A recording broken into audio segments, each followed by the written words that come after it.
विश्वास ठेवलेला आहे, त्यांच्या विचारावर विश्वास ठेवलेला आहे, त्यांच्या धोरणावर विश्वास ठेवलेला आहे. म्हणून सर आज आपल्याला तळागाळामध्ये सर्व समाजामध्ये काँग्रेस दिसते आहे.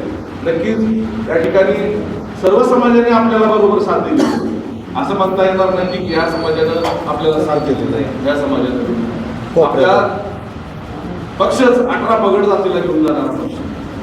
आणि माझी एक विनंती आहे आपल्या सगळ्या नगरसेवकांना, मी आपल्याकडे आर्थिक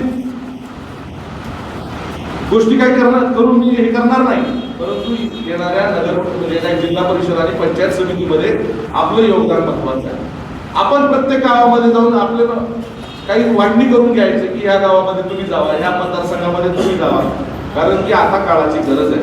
आपल्या प्रत्येक समाजानं समाजाच्या नेतृत्वानं त्या ठिकाणी जाऊन त्याचं प्रबोधन करणं गरजेचं आहे. अमर भैया म्हटले तसं बरोबर आहे, आपल्याला त्या समाजापर्यंत त्या घटकापर्यंत, कारण की मायनॉरिटीमध्ये जाऊन किंवा मायनर हे करून नियोजन करून मायक्रो प्लॅनिंग करून आपल्याला या ठिकाणी या धनशक्तीच्या विरोधात लढणं गरजेचं आहे.